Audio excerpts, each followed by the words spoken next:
Hello gamers! Today I decided to start uploading Endfield news, so we have everything in one place and make sure you never miss anything. Since this is the first episode, we can go further back on the news to the latest operator release, Camille. This vampire boy is the perfect addition to your Lavatane and Rossi team. He provides SP recovery and a ton of increase to hit damage. His personal damage is on the lower side, so if you are missing a decent hit damage operator, you can feel free to skip him.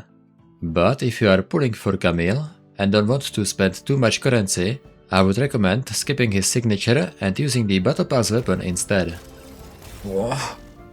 At P5, the beacon is barely less efficient than P0 Blessing, and your arsenal tickets are way better spent on signatures for main DPS operators. This is the best gear option for most scenarios, but when ult gain is not needed, we can replace it for more damage. If an operator on your team runs Frontier set already, you can give Camille this Arknights set instead. And in special speedrun cases where skill points are needed, Camille can carry this purple set. So, is Camille any good?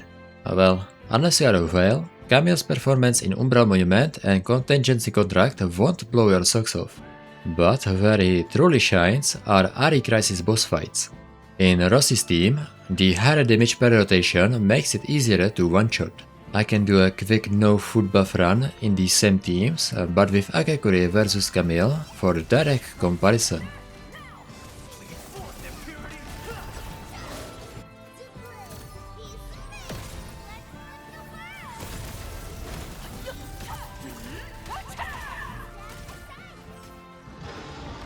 And for Lavatane, he enables to use 3 enhanced attacks in the duration of her ultimate.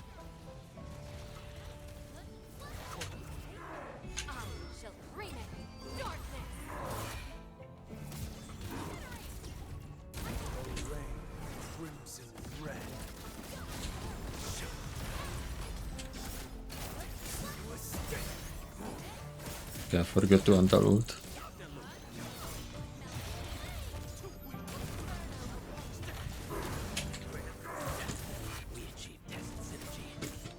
Wait, I can get a third one right here. Holy moly. What the f— Yo!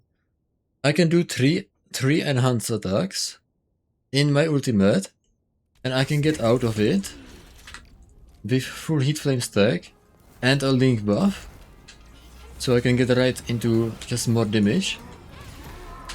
What the fuck? TLDR, a very good burst damage for Rossi and a very good consistent damage for Livy, but nothing game breaking. Alongside Camille, we got risk expansion for Contingency Contract, with the max risk now being 54, and it was just a question of time before someone clears it. Congratulations to this madlad for being the first. And as of now, only few were able to join him. Among those was this Yvonne clear, which is also the fastest one. Fangyi was also able to clear with just seconds left on the timer. And of course, congratulations to Sciel, who I believe was the first to clear outside of CN. For other very impressive clears, we have Risk 53 clear with P0 account. Not one, but 2 Risk 52 clears in a 3-man team setup. And a Risk 50 clear with just Estella and Wolfguard. What is your excuse now, eh? Next, you might have heard there are some tournaments around this CC. The CN and KR one concluded already, and I have some interesting results. In the CN community tourney, 3 different players were able to clear a Risk 53 in the few attempts they had during the tournament. But there was one player who did that not only once, but 3 times, including in the finals. This player goes by the name TT-DZB on Bilibili, and is one of the players who cracked the strategy for first Risk 54 clear. On the KR side, invited creators had a live stage and even trophies to fight for. This event had 70 competitors split into teams of 2 and lasted 2 days. Day 1 had players lose Risk 53 by mere seconds. Mind you, failing gets you a flat 0 points. But there was one player who was able to do it, and of course it was the GOAT Sciel himself. They too had seen more risk 53 attempts, with this guy having a really good run, but his Rossi missed at the end, which costed him the run. At the same time, Sciel was attempting 53 again, but Wolfguard got eliminated towards the end, and that's a game over. Next match didn't go so well either, which caused his elimination. 0-7.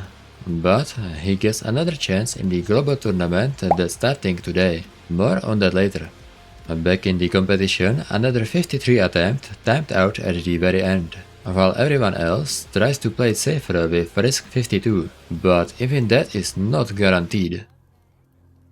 And after this funny looking semi-final scoreboard, over at finals, higher the risk, higher the RNG you have to depend on. On a stacked account, risk 52 should be relatively consistent. And the problem here is they also went for faster time, which often led to taking max timer risk and timing out. Honestly, I would probably just avoid the final strike risk to keep it safe. But these gamers don't care about safety, as we can see this guy going for a risk 53 in finals. He timed out, but I respect the commitment. The CN tourney was a bit more skillful, but this KR one was a lot more entertaining, at least in my opinion as someone who doesn't understand either of the languages. And now I recommend tuning in to the global tournament streams and cheer for your favorite creator. There is probably a match happening right now, or if you are seeing this later, it is already over and you can watch the votes. Oh my god, he's going in with just Endmen! Next up, we have recently got a new Umbral Monument, which I was able to clear with Chin solo, so you have no excuses. If you find some of these stages frustrating, I recommend running physical comps for the third and last stage, and either Yvonne or Tang Tang plus Gilberta for the fifth stage. There is also a selfie event. No further comments on that. And no factory update, but since this is the first news video, I might as well go back to the beginning of 1.3. The only thing that's new over 1.2 is this half of a Arknight part. You need to make some space for it and then you can plank it down. Connect it with resources like water and acid, which you can get to by teleporting to waypoints. The outposts get fully supplied by my 1.2 factory, so this is completely optional by the way.